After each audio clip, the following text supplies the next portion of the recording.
요즘 부서진 시리즈를 하고 있는데 어떤 분하고 전화 통화하면서 그분이 그러시더라고요. 아, 내가 더 부서져야지. 그래서 제가 말씀드렸습니다. 우리 이미 충분히 부서져 있어요. 우리 이미 부서져 있어요. 우리 다 하나님 너무나도 필요해요. 이런 말씀 드렸습니다. 부서진 시리즈라는 것이 참 좀 불편한 주제인 것 같아요. 다 자기가 좀 괜찮은 사람이길 원하고 또 괜찮은 사람으로 살기 위해서 우리가 얼마나 노력하고 살고 있습니까? 근데 걷다 대고 자꾸 부서졌다 그러고 이렇다 그러고 저렇다 그러고 하면 참 불편합니다. 지금까지 저희가 부서진 시리즈를 한 7명 정도 했는데 정말 부서졌던 사람도 있었고 그래도 그 부서졌던 사람을 하나님께서 어떻게 하셨는지 또 배웠고 또 어떤 사람은 예수님이 돌아가신 뒤여서 부서진 사람이 어떻게 해서 주님을 선택해서 나오게 됐는지도 배웠습니다. 다혈질이었던 베드로도 또 막 따지는 도마도 너무 과보 속에 살았던 마가도 다 부서졌었습니다. 그렇게 살다 보니 부서졌던 거죠. 여러분들도 아마 사시면서 부서질 만한 요인들이 아주 많았을 겁니다. 오늘 주제는 우리 그 누구도 피해갈 수 없는 주제에 대한 내용입니다. 왜냐하면 우리가 속한 문화에 대한 내용이거든요. 여러분, 우리 지금 어떤 문화 속에 살고 있습니까? 유튜브 같은 거 보잖아요. 한국 문화가 요즘 장난 아닙니다. K-팝, K-드라마, K-무비, 한국 영화가 막 오스카상도 받고, 저 영화 공부하던 사람 아닙니까? 부끄러운 말이지만 제가 1번으로 딸라고 그랬었거든. 뭐 이제는 불가능한 얘기가 됐지만 왜 너무 비웃는 거 너무 비웃는 거 아닙니까? 근데 제가 이렇게 딱 연습됐었어요. 이렇게 처음으로 오스카상을 받은 다음에 주님께 영광 돌립니다. 죄송해요. 네. 그런 적이 있었어요. 근데 지금은 정말로 막 우리나라 문화가 장난이 아닌 것 같아요. 심지어 화장품까지 K-뷰티 해가지고 저 솔직히 화장품 잘 모릅니다만 미국 가면은 진짜 비싼 화장품들이 많이 있습니다. 근데 한국 화장품이 더 싼데 훨씬 더 좋아. 저는 그게 약간 한국 사람 피부에 알맞은 거서 그런가? 그랬어요. 근데 이게 다른 나라 사람들보다 좋나 봐요. 그래가지고 엄청 팔립니다. 저희 사촌 형도 K-뷰티 쪽에서 일하고 계신데 우리나라에 파는 것도 있지만 유럽이나 이런 데 엄청나게 팔린다고 합니다. 이번 마스크팩을 파시는데 장난 아니에요. 그래서 와, 이게 참 우리나라 문화가 참 대단하구나 생각을 했습니다.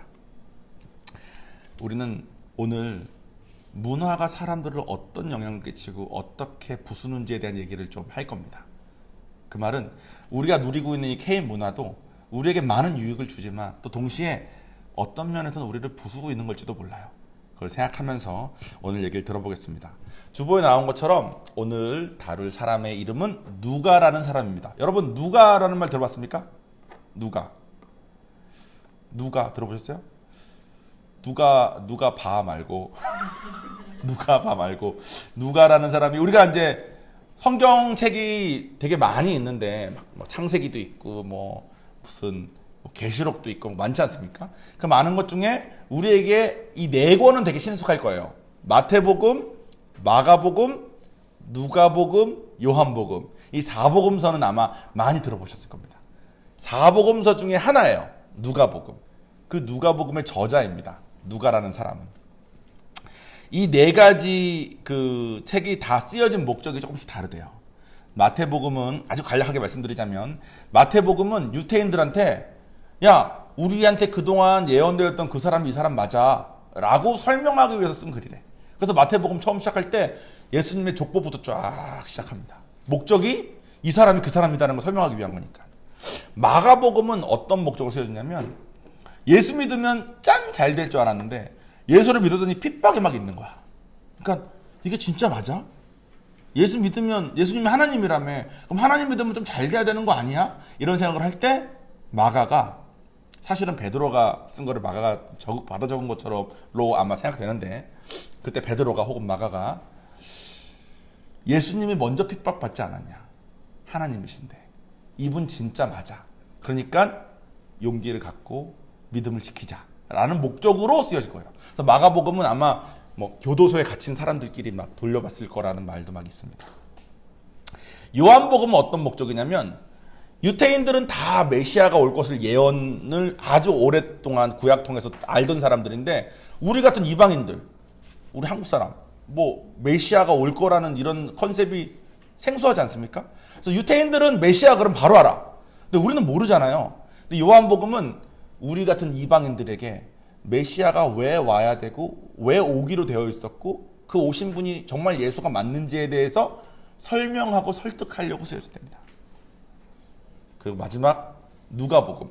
누가복음은 어떤 목적으로 쓰여졌냐면 그리스 사람들한테, 그리스 사람들은 철학하고 막 어떤 게 진짜 완전한 인간인지 우리 완전한 인간이 되어보자라면서 소크라테스, 뭐 아리스토텔레스, 플라톤 뭐 이런 사람들 모르셔도 됩니다. 저도 잘 몰라요. 근데 그런 사람들이 이런 게 진짜야? 이런 게 진짜 아니야? 이게 맞는 것 같아. 막 이런 식으로 자유롭게 얘기하는 그런 철학 속에서 그러면 어떤 인간이 진짜 완전한 인간이냐를 놓고 고민할 때 누가도 그리스 사람이에요. 누가가 예수님만 완전해. 우리 다 부서졌어. 예수님만 완전해. 그거를 말하려고 쓴 거래요. 제가 오늘 본문을 읽어보겠습니다. 누가복음 1장 1절에서 4절까지의 말씀입니다. 우리 중에 이루어진 사실에 대하여 처음부터 목격자와 말씀에 일꾼된 자들이 전하여 준 그대로 내력을 저술하려고 붓을 든 사람이 많은지라. 여기서 말하는 우리 중에 이루어진 사실이라는 것은 예수님이 왔다 가신 사실에 대한 내용이에요. 예수님이 오신 거에 대해서 그것을 목격한 사람들과 말씀에 일꾼된 자들이 예수님이 오셔서 이런 일이 있었습니다. 저런 일이 있었습니다. 많은 글들을 쓰기 시작했다는 거예요. 그래서 마태복음도 있고 마가복음도 있고 요한복음도 있겠죠. 그 모든 일을 근원부터 자세히 미루어 살핀 나도 데오빌로 각하에게 차례대로 써보내는 것이 좋은 줄 알았노니 이는 각하가 알고 있는 바를 더 확실하게 하려 함이로라 라면서 누가복음을 시작합니다. 즉 누가복음을 처음 작성하게 된 목적에 대해서 쓴 거예요. 여기서 보면 데오빌로라는 사람한테 쓰는 것 같아요. 데오빌로가 누군지 밝혀지지 않았습니다. 추측들은 많이 있어요. 그리고 이 데오빌로라는 사람이 아마 복음을 들었나 봐. 복음을 들었는데 어떤 많은 영향을 받아가지고 들은 복음을 헷갈려하고 들은 복음이 이거 아닌 거 아니야? 하고 있는 것 같아서 그거 아니라 당신 들은 복음 그게 맞아요 라고 내가 이 누가복음을 씁니다 라고 쓰여져 있습니다. 데오빌로라는 사람이 아마 복음을 들었던 것 같아요. 근데 그 사람이 헷갈려 하니까 이거를 쓴다 그랬죠. 왜 헷갈려 했을까요? 이 생각을 조금 해보면 좋습니다. 답은 간단합니다. 데오빌로라는 이 이름이 그리스 이름이래요. 이 사람이 그리스 사람입니다. 그리고 각하라는 표현을 써서 보니까 어떤 지도자층 정도 레벨이 됐나 봐.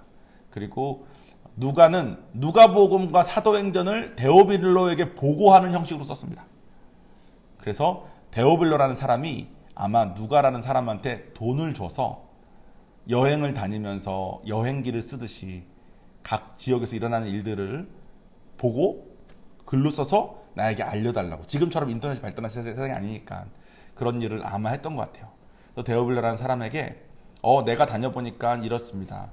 이게 맞는 것 같습니다. 저게 맞는 것 같습니다. 이런 것을 설명하려고 썼습니다. 그런데 데오빌로가 제가 말씀드린 것처럼 그리스식 이름이에요.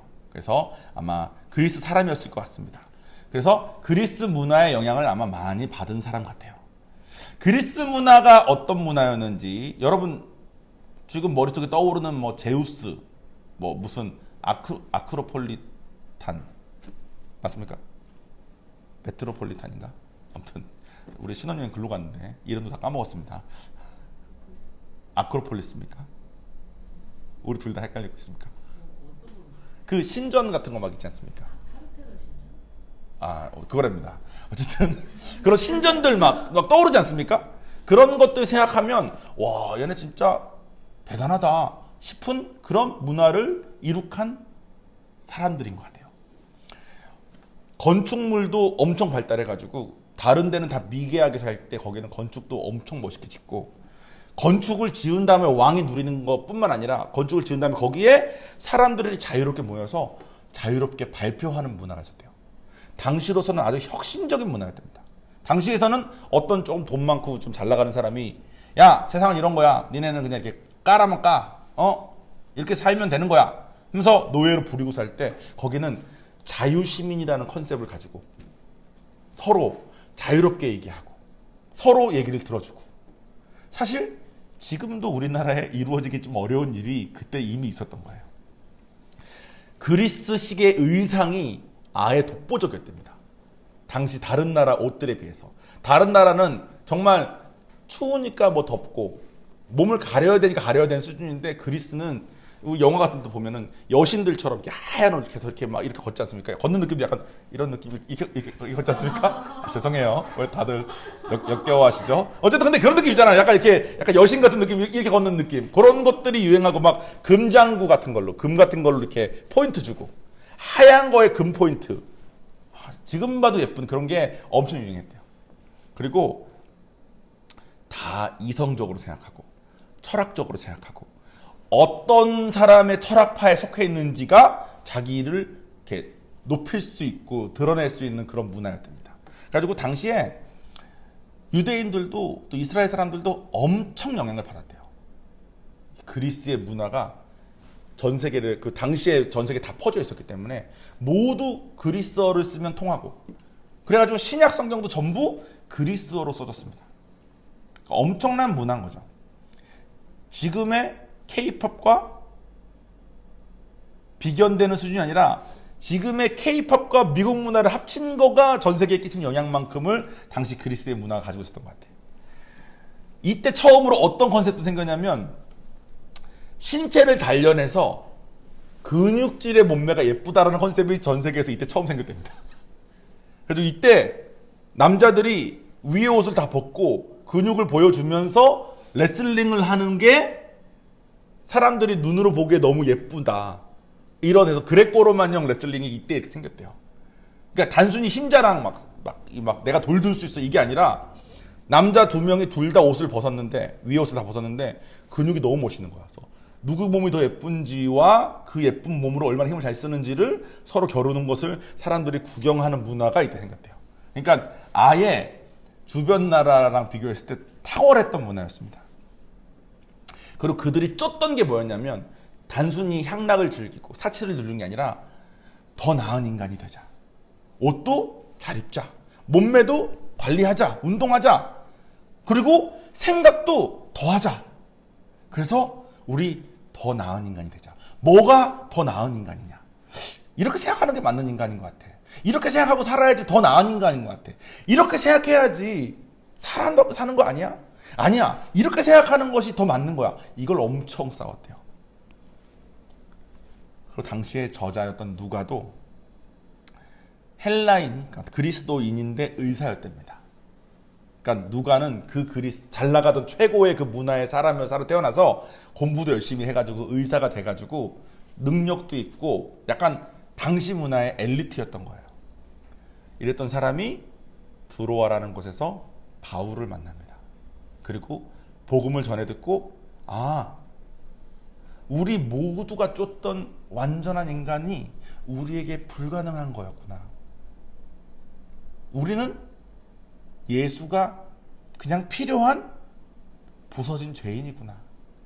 우리는 예수님의 구원받음이, 우리를 구원해 주셔야, 누군가가 우리를 구원해야만 되는 존재구나를 인정하고, 원래로 치면 그 그리스 문화 속에서 엘리트로 살면서 내가 더 나은 인간이야, 나 의사잖아, 야 나는 의사인데 이런 철학파에 속해 있어 하면서 하얀 옷 입고 이렇게 걸으면서 살았을 사람이 바울을 쫓아다니면서 바울의 주치의가 됐다고 합니다.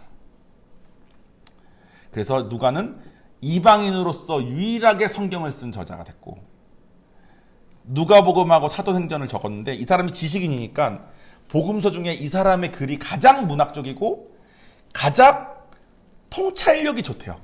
그래가지고 그 교만한 사람들 전도할 때, 교만한 사람 전도할 때는 이제 그분들이 보통 이런 거 묻는데요. 그래서 내가 뭐부터 읽어볼까요? 이거 뭐니 물어보잖아. 근데 겸손한 사람은 제가 하나님 알고 싶습니다. 제가 무슨 책을 먼저 읽으면 될까요? 그러면 이제 이방인들을 위해 쓰여진 글이 요한복음이니까 저는 보통 요한복음을 권합니다. 저도 요한복음을 권해받아도 요한복음을 읽었어요. 근데 조금 자기가 똑똑하다고 하는 사람한테는 누가복음을 읽으세요. 그렇게 말하면 되는데 그리고 누가복음을 읽고 누가복음에 나온 당시의 그 탁월한 통찰력을 한번 느껴보시라고 이렇게 한답니다. 저는 누가복음을 읽어봤는데 뭐가 통찰인지 잘 몰라가지고 막 뒤졌어요. 그래서 신앙서적도 좀 뒤져보고 했는데 당시에는 이제 여성의 지위를 좀 낮게 하고 사람 숫자 셀 때도 여성을 덜 재고 했는데 누가복음은 남자와 여자를 거의 동등하게 바라보는 입장에서 글을 쓴 복음서랍니다. 유일한 복음서. 그래가지고 여자에 대한 내용이 제일 많이 나오는 게 누가복음이래요. 당시로서는 없는 문화래. 그러니까 하나님의 나라는 남녀가 동등하고 하나님 안에서는 모두가 죄인이고 모두가 평등해서 모두 자녀다라는 것을 글들을 통해서 보인 거죠. 저도 아직 거기까지는 파악하기 좀 어렵겠더라고요. 읽었을 때 그냥 나는 그 스토리 하나하나만 보이지 이 통찰력. 어쨌든 그렇습니다. 자, 근데 여러분 제가 아까 처음 말씀드린 것처럼 헬라 문화 좀 익숙하지 않습니까? 여러분들이 현재 살고 있는 케인 문화와 좀 비슷한 점이 있는 것 같지 않습니까? 다들 몸짱이 되기 위해서 열심히 운동해서 인스타에 자기의 팔근육을 올리고 어떻게 사는 것이 정말 좋은지 고민하여서 아이를 낳지 않는 게 옳다라고 판단을 내리고 서로 비교하고 완전한 인간이 되기 위해서 모두가 박지성이 되고자 모두가 김연아가 되고자 노력하고 제2의 박지성, 제2의 김연아가 나올 수 있습니다. 그것 때문에 열심히 살죠. 근데 그거 못한 사람들은 어떻게 되는 거야? 그러면 100명이 노력했으면 1명이 됐을 텐데 99명은 어떻게 되는 거야? 아마 방금 말한 것처럼 평생을 루저라는 생각으로 살아야 되는 그런 세상 속에 우리가 있습니다. 그리스도 그랬던 것 같아. 내가 더 잘났다. 내가 맞다. 내가 더 노력했다. 내가 더 공부했다로 서로 겨루고 싸우다 보니까 나라 전체의 문화가 발전되고 신화들 얼마나 많습니까? 신화. 그 많은 신화들을 누리고 살았다는 것은 엄청나게 풍성한 문화 속에 살았다는 거예요. 그런데 아마 국민의 대다수 중에 소수만 우월감에 빠져서 만족감을 나름 느끼고 살지만 많은 사람들이 나는 저만큼은 모르는데 난 저거는 아닌데 이런 생각에 살았을지도 모릅니다. 근데 한국도 좀 비슷한 것 같아요. 특히 한국은 성리학이라는 뭐 주자학이라고도 불리는 그 성리학의 영향을 많이 받았는데 뭐 제가 공부를 좀 했지만 이걸 말하려고 하다 보니까 너무 지루해져서 뺐습니다. 근데 성리학이 결국 말하는 게 뭐냐면 군자상이 있어. 남편은 이래야 돼가 있어. 아내는 이래야 돼. 자식은 이래야 돼. 부모는 이래야 돼. 이게 다 있어요. 10대의 애는 이래야 돼. 20대는 이래야 돼. 이게 다 있습니다. 그걸 맞춰서 사는 거야. 살면 나의 삶이 좋아지긴 하겠죠. 근데 살다가 안 되면 어떻게 돼? 살다가 그것을 이루면 그러면 아직 못 이룬 사람 무시하게 되겠죠. 그러면 이룬 사람과 못 이룬 사람이 서로 화목하게 지내기가 참 어려울 겁니다. 남편으로서의 도리, 아내로서의 도리 조금만 더 얘기해보자면 저는 이런 남편들 많이 봤어요. 나 같은 남편 있으면 나와보라 그래. 지금 남편과 아내가 싸우고 있는데 싸우고 있다는 거는 왜 이렇게 와이프 이렇게 웃으십니까, 사모님? 아니, 장인어른 그러신가요? 남편과 아내가 싸우는 거에는 솔직히 이제 서로가 서로에 대한 감정이 상했고 그 관계에 문제가 생겼다는 겁니다. 근데 이 남편이 나 같은 남편 있으면 나와보라 그래. 내가 뭐 밖에 나가서 뭐 이걸 해 저걸 해 뭐 돈을 안 벌어 뭐 이런 말을 했다면 그 말은 뭐냐면 여자분이 나에게 말하는 거는 우리 사이의 관계에 어려움이 있어요를 말하는 건데 관계 얘기를 안 하고 나의 떳떳함을 얘기하는 삶을 사는 거예요. 그리고 그렇게 말한다는 것은 자기가 떳떳하니까 무슨 말을 해도 결국 난 이렇게 잘하고 있는데 감정상은 네가 문제인 거야로 끝난다는 거예요. 그죠? 나 같은 남편에서 나와보라 그래. 그 말은 뭐겠어요? 난 잘하고 있는데 왜 네 난리야? 이 말 하는 거 아닙니까? 그러면 그 남녀 관계가 어떻게 되겠습니까? 제가 이덕화라는 그 사람 있잖아요. 그 사람이 뭐 이렇게 낚시하는 무슨 이런 프로그램에 나와요. 낚시를 너무 좋아하는 사람인데 낚시하는 프로그램 나오니까 드라마, 영화 찍지 않고 낚시만 몇 년째 한답니다. 그 프로그램에 나오면서. 근데 그 사람이 왔는데 이제 그 사람이 원래 하던 낚시가 있을 거 아닙니까? 근데 젊은 애들이 하는 무슨 낚시가 있어. 이거는 젊은 애들이 하는 낚시니까 엄청나게 무거운 낚싯대를 들고 계속 흔들어줘야 돼. 물고기, 이게 미끼가 이렇게 살아있는 것처럼. 그래서 그런 것만 잡아먹는 큰 물고기를 잡기 위한 건데, 이덕화한테 이걸 하시겠냐고. 이덕화가 딱 하는 말이, 내 나이쯤 되면 잘하는 건 없어도 못하는 건 아무것도 없어야 돼. 그래서 받아가서 나름 열심히 하는 거야. 난 그 말 듣고 마음에 한켠에 우리나라 모든 사람이 저 마음으로 아마 살 텐데, 야, 너는 50대가 돼가지고 아직 이러고 있냐? 야, 너는 40대가 돼가지고 아직 이렇게 하고 있냐? 이런 문화에 너무 익숙하게 살 텐데, 저 문화를 이덕화처럼 어떻게든 해가지고 스스로 이뤘다고 생각하는 사람은 그냥 뭐 만족하고 못한 사람 무시하고 살 거고, 그걸 이루지 못할 이유가 있었던, 여러분, 우리 서로 과거 모르지 않습니까? 미얀마의 아이들은 지금 학교를 못 간답니다. 아직도 군부가 장악한 뒤로. 미얀마의 애가 20살이 돼서 미국에 왔어요. 요한이가 20살이 돼서 미국에 갔습니다. 서로 만났어. 근데 요한이가 성리학에 익숙해가지고 미얀마에서 온 애한테, 야, 너는 20살이 돼서 이것도 모르냐? 그러면 미얀마에 있는 걔 마음이 어떻겠습니까? 우리 서로 모르잖아요. 나이 좀 있어도 못할 수도 있지. 근데 그게 용납이 안 되는 세상이 만들어져 버렸어요. 그리스도 그랬습니다. 한국도 그런 것 같아요. 그런 곳에 누가가 가서, 내가 이걸 쫓고 살았는데, 내 나름의 엘리트까지 됐었는데, 이걸 계속 가는 것이 나의 삶의 행복을 주는 것이 아니라, 나는 부서진 사람이고, 나는 구원받아야 되는 사람이고, 그 구원을 위해서 예수님이 오셨구나를 인정하고, 그분께 내가 부서졌으니까 날 구해달라고, 나를 만나달라고, 나의 죄를 용서해달라고 말하는 삶을 사는 것이 내가 행복해질 수 있는 길이구나. 하나님이 우리를 그렇게 했을 때 행복하게 창조하셨구나. 이것을 인정하게 되고, 인정한 그것을 바탕으로 그리스에 있는 사람들에게, 특히 자기에게 이제 돈을 대주고 있는, 자금을 대주고 있는 데오빌로에게 글을 썼다는 거예요. 이게 맞는 것 같아요. 이렇게 살아야 되는 것 같아요. 실제로 바울이 전도 여행에 아테네도 갑니다. 근데 안타깝게도 아테네는 복음 전파가 잘 안 됐어요. 그리고 그 문화를 계속 유지했던 것 같습니다. 제 얘기를 좀 해볼까요? 저는 여러분 아시다시피 외모는 부산 칠성파와 참 어울리는, 저 지금 옷을 벗었을 때 이쪽 한켠에 무슨 문신이 있어도 이상하지 않을 수 있는 그런 사람으로 보일지 모르겠지만, 저희 어머니는 동의 안 하시겠지만 사람들 이렇게 보는 사람 좀 있습니다. 그런데 사실 저는 그쪽과는 약간 반대로, 학교에서 있으면 이렇게 덩치가 이만하고 운동을 잘해가지고 반 대표로 뭐 축구 경기도 나가고 농구 경기도 나가는데, 실제로 같이 노는 애들은 한쪽 구석에서, 교과서 한쪽 구석에다가 만화 그리면서 노는 아이들과 노는 그런 애였습니다. 만화를 그리면서 책 한 장 한 장마다 만화를 그리면, 책을 이렇게 쫙 넘기면 이거 막 축구 이렇게 쫙 넣고 이런 거 해가지고 누가 더 멋있게 그렸는지 막 이런 걸로 서로 경쟁하고, 이런 걸로 서로 까르르 웃으면서 좋아하는 그런 사람이었습니다. 근데 아버지는 진짜 막 멋진 장군님이셔.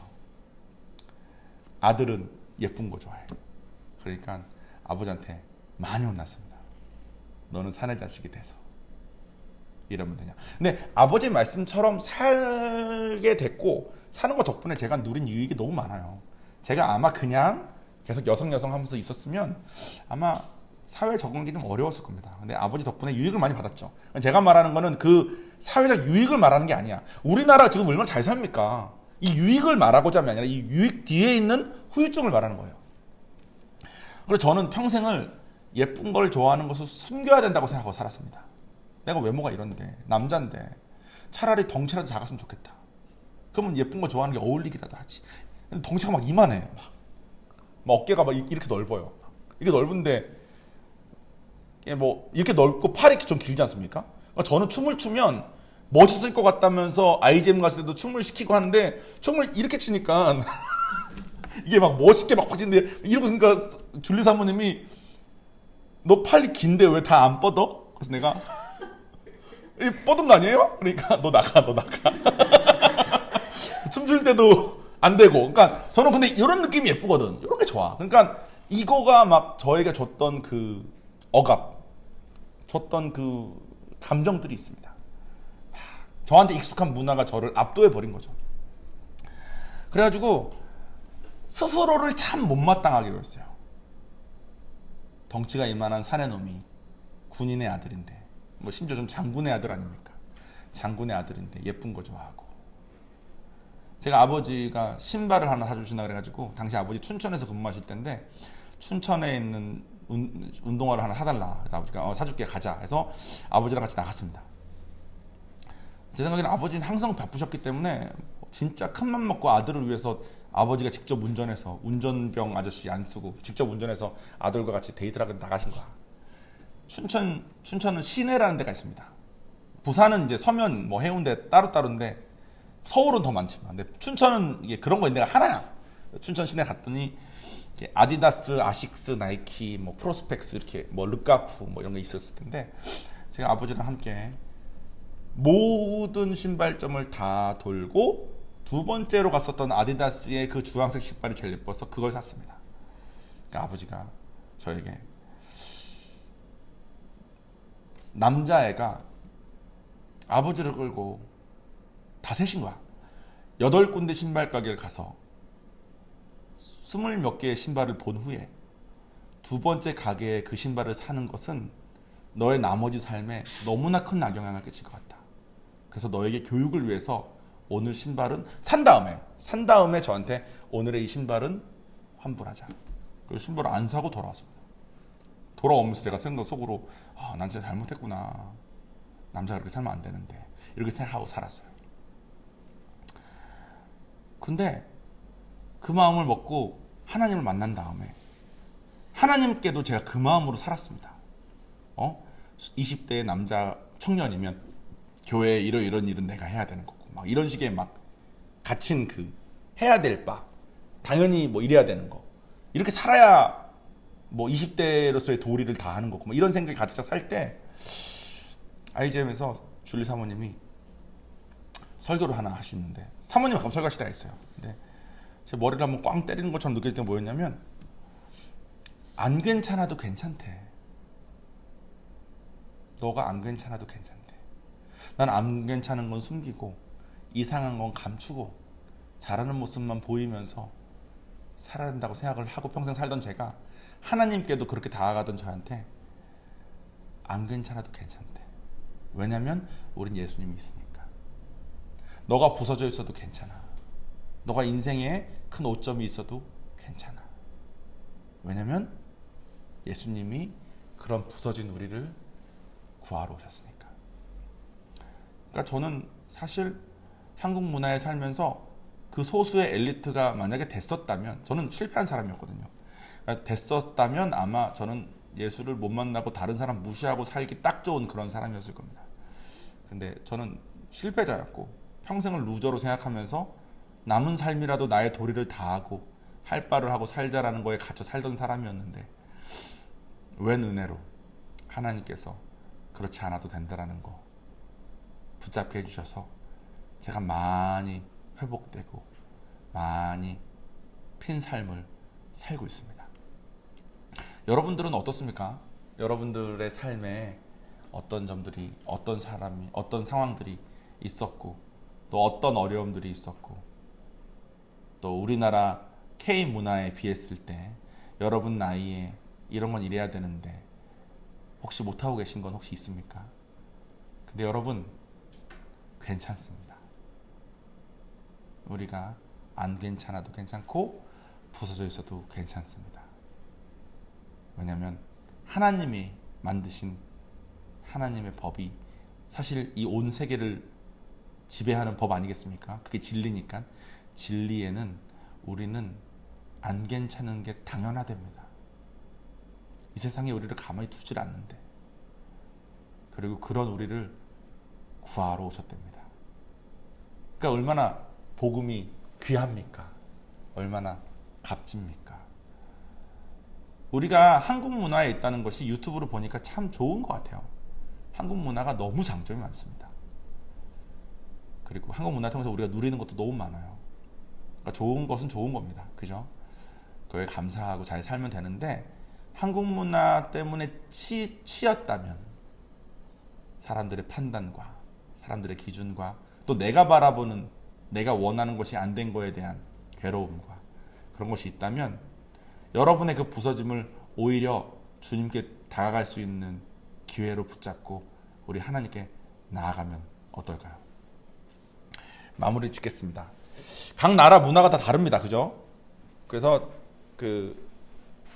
IGM에서 안 괜찮아도 괜찮고 부서져 있어도 괜찮고 우리 다 하나님을 선택할 수 있다. 네가 어떤 상황이어도 하나님의 방법을 선택할 수 있다 라고 필리핀에 가서 전했는데, 필리핀 분들이 사모님을 따로 찾아줘서 이렇게 말씀하셨답니다. 사모님은 캐나다 사람이거든요.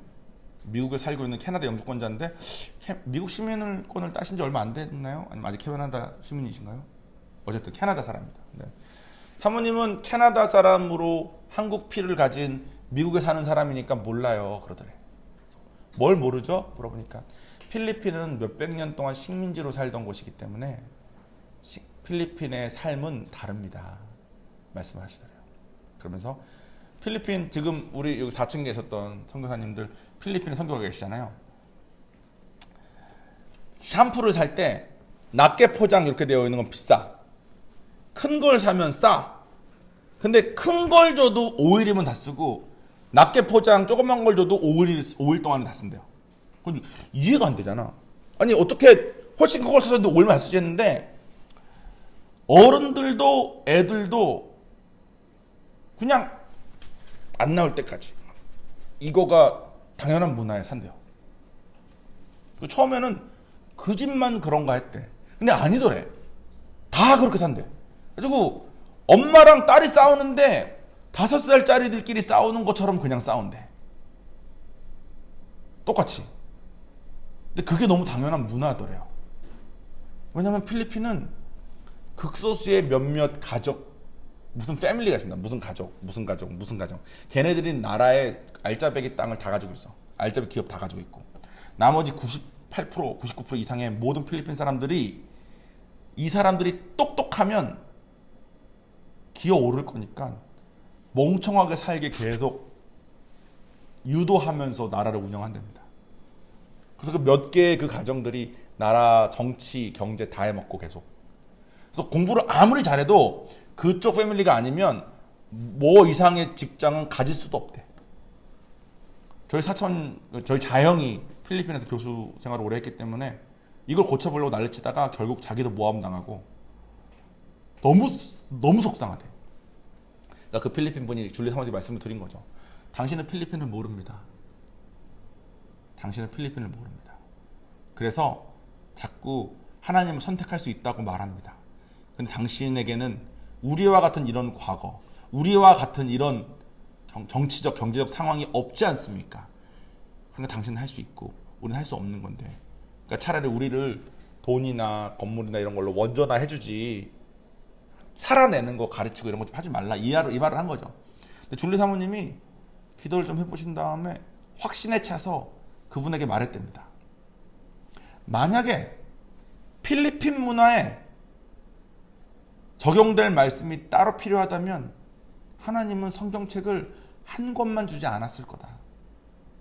필리핀에게 맞는 성경책 따로 주고, 옛날 그리스에 맞는 성경책 따로 주고, 한국에 맞는 성경책 따로 줬을 거다. 그 상황이 어쩔 수 없는 거라면. 근데 아니라는 거예요. 성경책이 하나고, 그 하나인 이유는 우리 인간 모두는 각자가 가지고 있는 짐의 무게는 다르겠죠, 당연히. 재벌집 아들이 신앙생활 잘하는 것과 되게 가난하게 살아가 신앙생활 잘하는 것이 당연히 색깔이 다르겠죠. 근데 각 사람이 그럼에도 불구하고 하나님을 선택하냐 마냐만 달렸다는 거야. 핑계할 수 없다는 거야. 우리나라 문화, 미국 문화, 필리핀 문화, 여러분의 가정 환경, 여러분의 그동안에 뭐 있었던 일들, 여러분에게 있었던 과거, 여러분의 부모, 핑계할 수 없다는 거야. 다 어려워요. 근데 서로 달라. 저 옛날에 이런 생각 많이 했거든요. 좀 덜 똑똑하게 태어난 사람은 힘든 거 아니야? 이해하기가 어려울 텐데 똑똑한 사람은 더 힘들대. 너무 생각이 많아져가지고. 그러니까 다 힘든 거야 그냥. 서로 비교하는 것이 의미가 없다는 거예요. 그러니까 여러분들도 마찬가지입니다. 여러분이 어떤 환경에서 어떻게 자랐건 하나님을 선택할 수 있는 기회는 똑같이 주어졌고, 하나님을 선택해서 축복의 길로 가느냐? 내 생각에 이 핑계 저 핑계, 이 이유 저 이유로 난 할 수 없기 때문에 축복받지 못하는 저주의 길로 가느냐가 여러분의 선택에 달려 있습니다. 제가 기도하겠습니다.